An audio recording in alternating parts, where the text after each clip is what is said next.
नमस्कार, मैं हूं यश खुराना। स्वागत है आपका हमारे इस बेहद खास कार्यक्रम में नकल पर नकेल। जी हां, 10वीं और 12वीं की बोर्ड की परीक्षा 30 मार्च से शुरू होने जा रही है।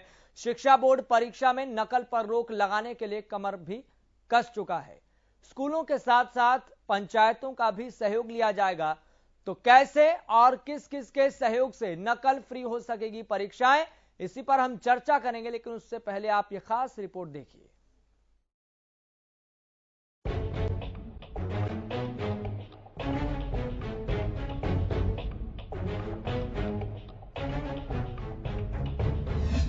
नकल पर लगेगी लगाम, केवल मेहनत ही आएगी काम। शिक्षा विभाग ने कसी कमर, स्कूल पंचायत मिलकर लड़ेंगे समर। हरियाणा विद्यालय शिक्षा बोर्ड ने 30 मार्च से 29 अप्रैल तक होने वाली 10वीं और 12वीं की वार्षिक बोर्ड परीक्षाओं में नकल पर नकेल डालने के लिए पूरी तैयारी कर ली है।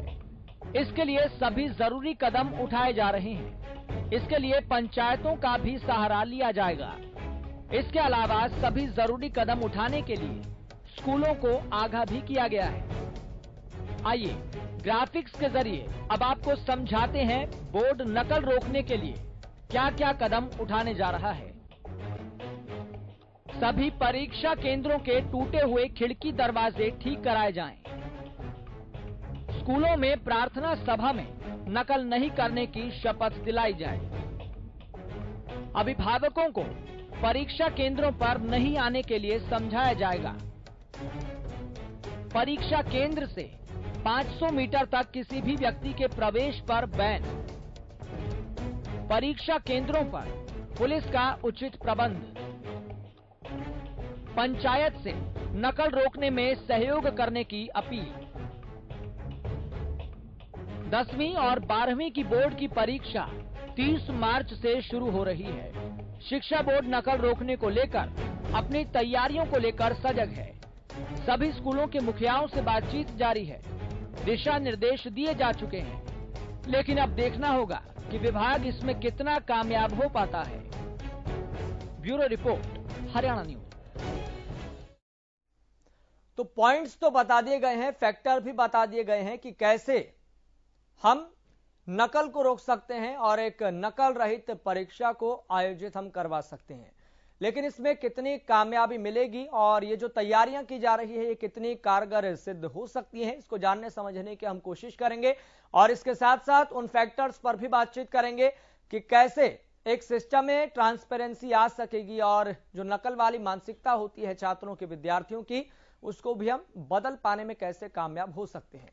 तो आपको बता दें, हमारे साथ इस मसले पर बातचीत करने के लिए हमारे मेहमान जुड़ गए हैं। तारुफ आपका करवा देते हैं। आपको बता दें कि हमारे साथ ओपी सहरावत हैं, स्टूडियो में शिक्षाविद हैं। सर, आपका बहुत बहुत शुक्रिया इस खास कार्यक्रम में जुड़ने के लिए। हमारे साथ पवन नेहरा जुड़ गए हैं, महासचिव हैं प्राइवेट स्कूल एसोसिएशन के। सर, आपका बहुत बहुत शुक्रिया जुड़ने के लिए।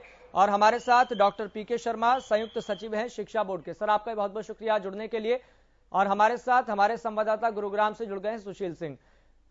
सर, मैं आप तीनों के पास आऊंगा, लेकिन हमारे साथ संयुक्त सचिव जुड़े हुए हैं शिक्षा बोर्ड के, डॉक्टर पीके शर्मा। डॉक्टर पीके शर्मा जी, आपका भी बहुत बहुत स्वागत इस खास कार्यक्रम में जुड़ने के लिए। नमस्कार जी। डॉक्टर पीके शर्मा जी, चूंकि नकल रहित परीक्षा आयोजित करवाना अपने आप में एक बहुत बड़ा चैलेंज रहता है विभाग के लिए। फिलहाल वर्तमान की स्थिति देखें, चूंकि कोरोना काल रहा, बच्चों की पढ़ाई भी प्रभावित हुई, और मानसिकता को लेकर आप किस तरह से देख रहे हैं और तैयारियां फिलहाल क्या है? जैसा कि हम सभी जानते हैं, नकल रहित परीक्षा करवाना न केवल एक हमारा उद्देश्य होना चाहिए, बल्कि समाज के बहुमुखी विकास के लिए जरूरी भी है कि क्वालिटी एजुकेशन हमारे समाज में हो। और इसके लिए माननीय मुख्यमंत्री महोदय, शिक्षा मंत्री महोदय, जहाँ कहीं जो भी आयोजन होता है, एक ही बात पर वे बार बार जोर देते हैं कि अपनी गुणवत्ता या अपने अकल के आधार पर आप आगे आएं तो ही नौकरी मिलेगी। जैसा कि हमारे सामने उदाहरण भी हैं कि जितने भी आप इस हमारी सरकार के कार्यकाल में सिलेक्शन हुए, सभी वो बाकायदा गुणवत्ता और अपनी खुद की बच्चे के ज्ञान के आधार पर हुए हैं। जहाँ तक सवाल नकल रहित परीक्षाओं का बोर्ड का है, अभी रिसेंटली 1 महीना पहले हमने स्टेट का एग्जाम करवाया था, जिसमें आसपास के सभी राज्यों में पेपर लीक होने के मामले आ रहे थे और बड़ा पैनिक चारों ओर इस मामले में था। लेकिन ये सौभाग्य की बात है और सभी प्रकार की जो चारों से सहयोग हमें डिस्ट्रिक्ट एडमिनिस्ट्रेशन का और हमारे बोर्ड के सभी कर्मचारी अधिकारियों का और जो स्कूल जहां जहां हमारे सेंटर थे वहां के सभी स्टाफ का जो सहयोग मिला, हम नकल रहित परीक्षा सफलतापूर्वक करवा सके एचटेट की। जहां तक अब आगे की परीक्षाओं का सवाल है, हमने सबसे पहला तो स्ट्रेस यही दिया है कि जो एग्जाम सेंटर होंगे उनके अंदर सीसीटीवी कैमरा होना चाहिए जी।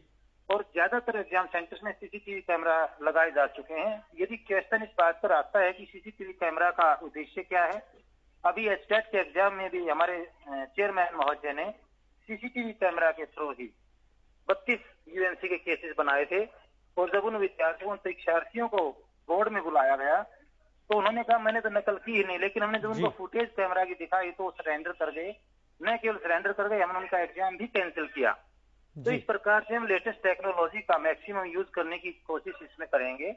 इसके अलावा शिक्षाविद जितने भी हमारे सहयोगी हैं उन सभी से हमारा यही एक एक्सपेक्टेशन है कि नकल रहित परीक्षा करवाने में सहयोग करें और विभिन्न प्रकार की फ्लाइंगों का जैसे इसमें डीओ फ्लाइंगे, डीसी फ्लाइंगे, एसडीएम फ्लाइंगे, चेयरमैन फ्लाइंगे, वाइस चेयरमैन फ्लाइंगे, सेक्रेटरी फ्लाइंगे। लेकिन डॉक्टर पीके शर्मा, जिसमें पंचायतों का सहयोग किस तरह से लिया जा रहा है? और एक और यहाँ पर मैं फैक्टर और पॉइंट आपके सामने रखूंगा डॉक्टर पीके शर्मा जी, क्योंकि कोरोना काल में बच्चों की जी डॉक्टर साहब एक पॉइंट है, फिर आप एक ही साथ जवाब दे दीजिएगा। एक पॉइंट है कि कोरोना काल में बच्चों की प्रभावित हुई है पढ़ाई, इस बात में कोई दौराय नहीं है। और ये भी पॉइंट लगातार कहा जाता रहा है कि ये जो व्यवहारिक शिक्षा होती है, ये जो प्रैक्टिकल पढ़ाई होती है, उसकी जगह ऑनलाइन पढ़ाई नहीं ले सकती है। लेकिन बच्चों की मानसिकता में कितना बदलाव आया होगा, जाहिर सी बात है कि विकल्प तलाशते हैं बच्चे। और मैं एक आर्टिकल भी पढ़ रहा था, कहीं से खबर आती है 36 नकलची छात्रों को पकड़ा गया, कहीं से 30 नकलची छात्रों को पकड़ा गया। सिस्टम अपना काम कर रहा है, फिर छात्र अपना भी काम करते हैं। बिल्कुल सही आपने यह पॉइंट उठाया है। अभी रिसेंटली ऑनलाइन एग्जाम के मामले में ऐसा फ्लॉ हमें सुनने को मिला है कि जींद में ही ऑनलाइन जो एग्जाम चल रहे थे उसमें 36 छात्रों के यूएनसी बनाए गए थे, जो आपने अखबार का अभी हवाला दिया है, मैंने भी वो पढ़ा था। जहां तक सवाल पंचायतों के योगदान का है, इसमें कोई दो राय नहीं। किसी भी विद्यालय को हम परीक्षा केंद्र तभी स्थापित करते हैं जब वहां की पंचायत लिखित में हमें यह आश्वासन दे देती है कि हम परीक्षा सुचारू रूप से चलाएंगे और पूरी सेंसिटिव और इंटीग्रिटी जो एग्जाम की उसका ध्यान हम रखेंगे। इसके बावजूद यदि कहीं कोई कमी मिलती है तो सेंटर उसी समय तत्काल प्रभाव से छोड़ दिया जाता है। जैसे कि पीछे भी अपने डिस्ट्रिक्ट महेंद्रगढ़ में भी एक तो ऐसे उदाहरण हमें देखने को मिले हैं और हर संभव प्रयास किया जाता है कि पंचायतों का पूरा सहयोग लिया जाए कि एग्जाम सेंटर के चारों जहां धारा 144 है वहां किसी प्रकार का बाहर का डिस्टर्बेंस ना हो। ठीक है सर, बहुत बहुत शुक्रिया सर जुड़ने के लिए, बातचीत करने के लिए और अपना पक्ष रखने के लिए। डॉक्टर पीके शर्मा जी बहुत बहुत शुक्रिया। और हमारे साथ स्टूडियो में मौजूद हैं शिक्षाविद ओपी सहरावत। ओपी सहरावत जी, एक पॉइंट है, चूंकि प्रदेश में एचपीएससी भर्ती घोटाले की बात हो या फिर एचएसएससी भर्ती घोटाले की बात हो, परीक्षा से संबंधित नकल भी सामने आती है और पेपर जो सॉल्वर जो ग्रुप होता है उनके रणनीति और उनकी स्ट्रेटेजी भी सामने आती है कि कैसे वह परीक्षाओं को प्रभावित कर सकते हैं। इसके इतर बात है 10वीं और 12वीं की परीक्षाओं की। ऐसे जब प्रदेश में घटनाक्रम सामने आते हैं तो ऐसी चीजों का नुकसान और प्रभाव कितना पड़ता है ऐसी परीक्षाओं में, 10वीं और 12वीं परीक्षाओं में? देखिए, आपने जो बात बताई कि विभिन्न परीक्षाएं हुई, उनके अंदर मतलब कितनी बार किस लेवल पर पूरे स्टेट्स में बदनामी हुई और उन नकल के ऊपर उनकी रोक नहीं लगी, पेपर आउट हो गए, कहीं कुछ हुआ जी। तो ये सब सवाल क्यों पैदा हुए? क्योंकि बच्चे जो है उतने लायक ना बनकर, उतनी क्वालिटी एजुकेशन ना लेकर के शॉर्टकट में माँ बाप भी ये चाहते हैं और बच्चे भी ये चाहते हैं कि शॉर्टकट के अंदर किस प्रकार से हम उस पद पर पहुंच जाएं। अब ये देखना होगा हमें, अगर नकल रोकनी है, वास्तविकता जो रियलिटी ग्राउंड पर है आप उस पर चलेंगे तभी नकल के ऊपर काबू किया जा सकता है। सबसे पहले तो बच्चों के अभिभावक जो है वो तैयार हों, जब वो पंचायत तैयार होंगी।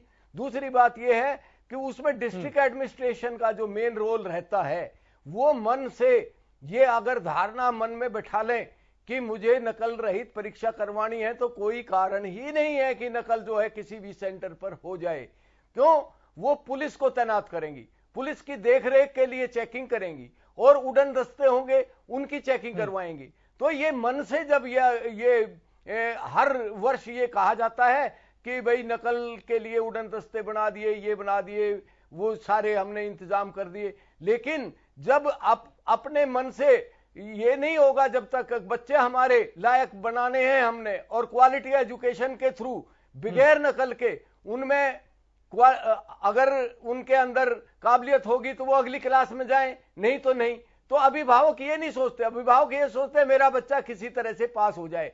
आप जाइए यहां से सोना से आगे चले जाइए, मेवात एरिया में वो बच्चे काम करके आते हैं, घर में बैठते हैं, कुछ करते हैं, स्कूल 2 कमरे का स्कूल है, फिर जब कोई ऑफिसर आता है तब जाकर के उनको इकट्ठा किया जाता है। जब ऐसी हालत हो और पास सारे चाहते हैं कि भाई पास होना चाहिए मेरा बच्चा पास होना चाहिए, और वो इकट्ठे होकर के ग्रुप बनाते हैं, फिर वो पढ़े लिखे को इकट्ठा करते हैं कि कौन इतना पढ़ा लिखा इलाके में जो ये नकल का पेपर आउट कैसे होगा, नकल कैसे होगी, कौन ले जाएगा, किसके द्वारा भेजी जाएगी। तो ये बड़ी हर सेंटर के ऊपर भीड़ इकट्ठी होती है। तो वो भीड़ इकट्ठी क्यों होगी जब डिस्ट्रिक्ट एडमिनिस्ट्रेशन चाहेगा तो ये सख्ती करनी पड़ेगी। ठीक है ओपी सहरावत जी, मैं आपके पास लौटूंगा। हमारे साथ पवन नेहरा भी जुड़े हुए हैं, महासचिव हैं प्राइवेट स्कूल एसोसिएशन के। पवन नेहरा जी, प्राइवेट स्कूल एसोसिएशन नकल रहित परीक्षा आयोजित करवाने के लिए किस तरह की तैयारियां कर रहा है? हालांकि जो प्रदेश की छवि है परीक्षाओं को लेकर, चाहे एचटेट की परीक्षा हो या फिर एचपीएससी से संबंधित जो परीक्षाएं हो या फिर एचएसएससी से संबंधित परीक्षा हो, हमें पता है इमेज बिल्डिंग कैसी है और इमेज कैसी है, लेकिन 10वीं 12वीं की परीक्षाओं पर इसका क्या प्रभाव पड़ेगा और स्कूल एसोसिएशन कितना तैयार है? सबसे पहले तो मैं आपका धन्यवाद देना चाहूंगा कि समाज के एक ऐसे बर्निंग टॉपिक पर आपने आज इस मुद्दे को रखा है समाज के सामने, तो इसके लिए आपका बड़ा बड़ा धन्यवाद। दूसरी बात यह है कि प्राइवेट स्कूल एसोसिएशन सदा से ही अपने स्कूल मित्रों के साथ मिलकर के नकल रहित एग्जाम कराने की कोशिश करती रही है और अब सरकार के साथ मिलकर के हमेशा से नकल रहित एग्जाम कराने की कोशिश की गई है। सरकार की छवि जिस प्रकार से बिगड़ी हुई है कि पेपर लीक हो जाते हैं, इस तरह की घटनाएं होती है, बहुत सारी घटनाएं होती हैं, मैं उन पे नहीं जाना चाहूंगा। उन सब वो घटनाएं इसलिए हुई हैं क्योंकि लोगों को नौकरियों की तलाश है, लोग नौकरियों के चक्कर में पड़ना चाह रहे हैं, नौकरियों की तलाश में है। दूसरी जो चीज है, जो दूसरे लोग उनकी हेल्प कर रहे हैं वो पैसों के लिए ऐसा काम कर रहे हैं। और हमारे स्कूल के जो बच्चे हैं, हमारे स्कूलों के जो विद्यार्थी हैं, वो ना तो क्योंकि उन्होंने पूरा साल ऑनलाइन पढ़ाई की है, ऑफलाइन भी कुछ टाइम तक पढ़ाई की है, और उसके लिए अगर उनको किसी तरह का खतरा है तो सरकार ने उसके लिए प्रावधान कर दिया है। ये सबको बताने की जरूरत है कि 40% ऑब्जेक्टिव क्वेश्चन उसमें डाल दिए हैं, तो नकल की जरूरत ही नहीं है, मैं समझता हूं। और ये अभिभावक, जैसा कि अभी पंचायतों से मदद लेने की बात की गई, अभिभावकों को समझाना होगा, पहले से उन तक ये मैसेज चला जाना चाहिए कि इस तरह से कोई भी कार्रवाई नहीं हो सकती है, प्रशासन को थोड़ा सख्त रहना पड़ेगा। प्राइवेट स्कूल एसोसिएशन अपने सभी मित्रों के साथ मिलकर, सभी स्कूलों के साथ मिलकर अपने विद्यार्थियों को, अपने विद्यार्थियों के अभिभावकों को और सभी टीचर एसोसिएशन को समझा चुकी है, बता चुकी है कि नकल के लिए एकदम कमरबंद बांध ले, किसी भी तरह की नकल नहीं होने दी जाएगी। ठीक और ये समाज के लिए ठीक है पवन नेहरा जी, मैं आपके पास लौटूंगा। ठीक है, मैं आपके पास तो लौटूंगा। हमारे संवाददाता गुरुग्राम से हमारे साथ लगातार जुड़े हुए हैं सुशील सिंह। सुशील सिंह, फिलहाल गुरुग्राम में क्या तैयारियां की गई है? बिल्कुल यश, आपको बता दें कि ये तैयारी का जिक्र जब आपने किया है तो प्रत्येक साल, हालांकि पिछले 2 साल छोड़ दे कोरोना काल का, तो उससे पीछे लगातार हम ऐसी तैयारियां कई बार हमने कवर भी किया है और हमने कंटिन्यू में जो अधिकारी हैं उनका इंटरव्यू भी इस संदर्भ में किया था और करते रहते हैं कि जब एग्जाम शुरू होने वाले हैं और खास तौर पे बोर्ड के एग्जाम्स 10वीं और 12वीं के, तो अधिकारी वही रटा रटाया जवाब होता है सरकार की तरफ से कि इस बार पुख्ता व्यवस्था किया गया है और किसी तरह की नकल नहीं करने दी जाएगी, सरकारी तंत्र मुस्तैद है। और उसके बाद जब हम पहुंचते हैं सेंटरों पे, मैं 2018 का जिक्र करूंगा, यही फरकनगर और पटौदी खंड का हम लोग यहां से गए थे, मैं किसी और चैनल में था और जब मैं कवर करने के लिए पहुंचा तो वहां पे ऐसी कवरेज हमने दिखाई और ऐसी वीडियोज सामने आए कि किस तरह से लोग सरकारी स्कूलों में इस बोर्ड पेपर के दौरान खुलेआम चीटिंग कर रहे थे और सैकड़ों की संख्या में अभिभावक थे, लोग थे, या कई ऐसे मामले भी सामने आए जहां बाहर निकलकर कॉपियां लिखी जा रही थी।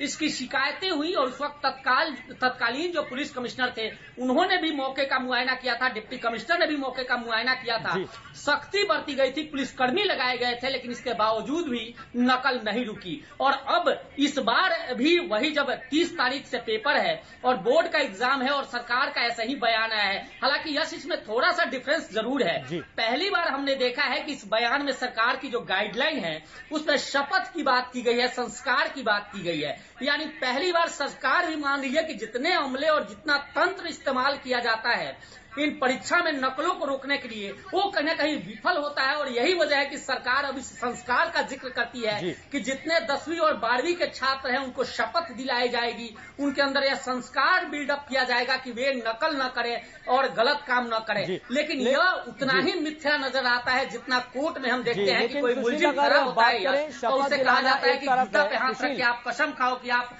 झूठ नहीं बोलोगे। जी सुशील, बहुत सारे पॉइंट है, शपथ दिलाना एक तरफ है, लेकिन हम ये भी इस बात को जान रहे हैं, चाहे ग्रेजुएशन लेवल के छात्र हों या फिर 10वीं 12वीं के छात्र हों, ऑनलाइन परीक्षाएं उन्होंने दी है, ऑनलाइन पढ़ाई उन्होंने की है, अब ऑफलाइन पढ़ाई और उनकी परीक्षा है, तो ऐसे में छात्रों के सामने भी एक विकल्प तलाशने की बहुत जरूरत महसूस होती होगी भीतर खाने से। हालांकि ये पूरा गलत है, इस सिस्टम को ना फॉलो करना चाहिए ना समर्थन देना चाहिए, लेकिन ऑनलाइन परीक्षा पहले भी होती रही है और अब ऑफलाइन परीक्षा है, ऐसे में बच्चों के जहन में भी कई तरह के ख्याल आते हैं, क्यों ना एक विकल्प ऐसा तलाश लिया जाए जिसके जरिए हम पास भी हो जाएंगे अच्छे नंबरों से, और जॉब ओरिएंटेड होता है 12th का, एक करियर ओरिएंटेड एक ईयर होता है 12th की अगर बात करें तो।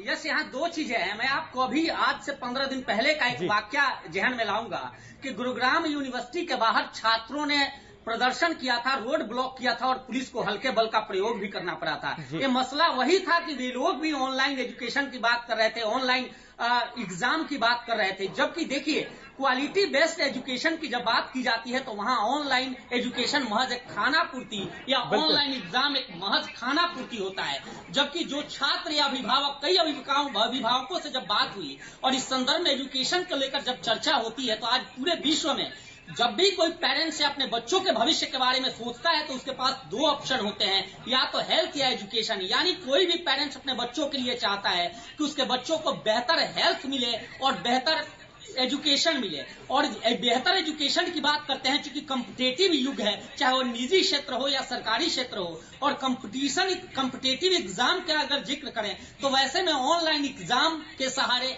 ऐसी कंपटीशन को फेस करना या उस लेवल का छात्र को बनना, उस कॉम्पिटिटिव बनना, वो संभव नजर नहीं आता। और शायद यही वजह है कि सरकार लाख डिमांड्स के बाद, चूंकि कई छात्रों के ऐसे डिमांड्स आए हैं, गुरुग्राम यूनिवर्सिटी में भी इस तरह का मसला सामने आया था और देश के कई हिस्सों से ऐसी खबरें आती है जहां छात्र डिमांड रखते हैं कि उन्हें ऑनलाइन एग्जाम उनका लिया जाए, क्योंकि ऑनलाइन पढ़ाई हुई है तो ऑनलाइन एग्जाम। लेकिन वो भूल जाते हैं कि कोरोना काल में जीवन सर्वोपरि था, एजुकेशन सर्वोपरि नहीं। और एजुकेशन इसलिए उस वक्त एजुकेशन ताकि रिवीजन जारी रहे, वो पढ़ाई करते रहे, उन्हें पढ़ाई से मोह भंग न हो, भटके न ट्रैक से, इसको लेकर ऑनलाइन एजुकेशन शुरू किया गया था। लेकिन अब जब एक बार फिर सब कुछ ठीक हो रहा है तो निश्चित तौर पर अब जरूरत है कि ऑफलाइन और इस तरह के एग्जाम्स हो पहले की तरह। ठीक है सुशील, मैं आपके पास लौटूंगा। हमारे साथ पवन नेहरा लगातार जुड़े हुए हैं।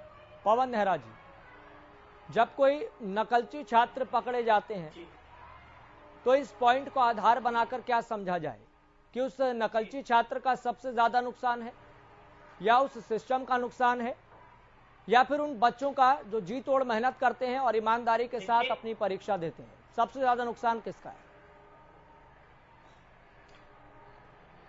देखिए, आपका सवाल बहुत लाजमी है और बहुत सही सटीक सवाल है। उस सवाल पर आने से पहले मैं आपके माध्यम से ये समझाना चाहूंगा अभिभावकों को भी और अपने विद्यार्थियों को, तो मैं बार बार समझाता ही रहता हूँ, बाकी विद्यार्थियों को भी, कि साक्षर होना अलग चीज है। जो पढ़ाई हम आज कर रहे हैं, जिसमें हम एग्जाम लेने वाले हैं, वो साक्षर होने के लिए है। उसमें अच्छे नंबर आप ले लें तो उससे आप शिक्षित नहीं कहलाएंगे। शिक्षित होने के लिए आपके अंदर संस्कारों का होना, गलत सही की पहचान का होना बहुत जरूरी है। अभिभावकों को भी इस बात को समझना होगा कि हमें अपने बच्चों को साक्षर करके छोड़ देना है या शिक्षित करके उनके भविष्य को उज्जवल करना है। तो भविष्य को उज्जवल करने के लिए जरूरी है कि संस्कारों का समावेश किया जाए। किसी भी तरह का शॉर्टकट, जो पेरेंट्स भी कई बार उनकी मदद करते हैं, जैसा कि भाई ने अभी 2018 का जिक्र किया था कि पटौदी और फरुखनगर खंड में किस तरह की हरकतें हो रही थी। मैं उन अभिभावकों से भी कहना चाहता हूं कि वो नकल का सहारा लेकर के या इस तरह के हथकंडे अपना करके केवल अपने बच्चे का नुकसान नहीं कर रहे हैं, साथ में एग्जाम दे रहे या शराफत से एग्जाम दे रहे दूसरे बच्चे का भी नुकसान कर रहे हैं और पूरे समाज का नुकसान कर रहे हैं। समाज के लिए जब भी कभी हमारे लिए नरम जगह मिलती है, आसान काम हमें मिलता है, तो पेरेंट्स उसको हमें आसानी की तरफ धकेल देते हैं। ये गलत तरीका है। अगर आज हमने कोई कमी रह गई है, ऑनलाइन एजुकेशन देने में अगर कोई कमी रह गई है, तो सरकार ने उसके लिए प्रावधान छोड़ दिया है। आप फिर भी बड़े अच्छे नंबर से 30% आपके सिलेबस में कटौती कर दी गई है, बड़े अच्छे नंबर से आप आराम से पास हो सकते हैं, अगले क्लास में जा सकते हैं। तो मेरा मानना यह है कि शिक्षित बनिए, ना कि साक्षरता के पीछे भागिए सिर्फ। बिल्कुल। अभी मैं आपके सवाल पर आता हूँ। आपने कहा कि वो केवल अपना नुकसान करता है या समाज का। वो अपने नुकसान के साथ साथ अपने माता पिता, पूरे समाज का, और मैं तो कहता हूं भविष्य का, पूरे भविष्य का नुकसान कर रहा होता है। और भविष्य में केवल उसकी अपनी जिंदगी नहीं होती कि उसका अपना फ्यूचर है, अपनी ही जिंदगी है, भविष्य में उसकी आने वाली पीढ़ियां भी हो सकती हैं, उनका भी वो नुकसान करता है। क्योंकि जो शिक्षित होने के अंदर जो संस्कारों की कमी जो रह गई, वो पीढ़ी दर पीढ़ी ट्रांसमिट होने की कोशिश करती है, वो एकदम से नहीं छूट सकती है। तो अभिभावकों से, साथ साथ जो भी शिक्षक हैं उनसे और विद्यार्थियों से यही निवेदन है कि किसी भी तरह के शॉर्टकट को अपनाने की जरूरत नहीं है। सरकार ने आपके लिए पूरा प्रावधान किया है। अपने आप पर विश्वास करें, अपने शिक्षकों की दी हुई एजुकेशन पर, विद्या पर विश्वास करें और बिना झंझट के, बिना रोक टोक के, बड़े आराम से जाकर के एकदम आत्मविश्वास के साथ अपना एग्जाम दें। बड़े अच्छे मार्क्स के साथ आप पास होंगे। ठीक है पवन नेहरा जी, मैं आपके पास तो लौटूंगा। हमारे साथ स्टूडियो में मौजूद हैं ओपी सहरावत जी, शिक्षाविद हैं। ओपी सहरावत जी, आपने इस सिस्टम को बहुत बारीकी से देखा है, हर फैक्टर, हर पहलू से आप अवगत हैं, लेकिन क्या समझा जाए कि ये सिस्टम ही ऐसा है जहां पर इस प्रदेश में HPSC की बात हो, HSSC की बात हो, इस सिस्टम के जरिए ही एक ऐसी छवि बनती है, एक ऐसी इमेज बिल्ड होती है जिसके जरिए चाहे वो 10वीं का छात्र हो, 12वीं का छात्र हो, उसके दिमाग में गाहे बगाहे उस तरह के विचार आ ही जाते हैं, क्यों ना शॉर्टकट अपना लिया जाए। लेकिन इस शॉर्टकट की वजह से सबसे ज्यादा नुकसान किसका है? हमारे समाज का, सिस्टम का, उस छात्र का जो नकल वाले विचार अपने जहन में लेकर आता है, या फिर उन व्यक्तियों का, उन छात्रों का जो जी तोड़ मेहनत करते हैं और ईमानदारी के साथ मेहनत करते हुए अपनी परीक्षा देते हैं। देखिए, ये बहुत ही आवश्यक आपका प्रश्न है कि नुकसान किसका है। नुकसान उनका तो है, सारे समाज का भी है और एजुकेशन सारे सिस्टम का है। लेकिन सारे सिस्टम को किस तरह से क्या किया जाए नकल के लिए, रोकने के लिए, ऊपर से कहने से केवल बात नहीं बनेगी। उसके लिए जो धरती पर प्रयास करने पड़ेंगे, और वो क्या है कि आपको ये सोचना पड़ेगा कि नकल करने के लिए ये क्यों उत्सुक होते हैं। तो उसका नंबर 1, आप देखेंगे कि हर सेंटर के ऊपर भीड़ क्यों है, और वो भीड़ किसकी? अभिभावकों की।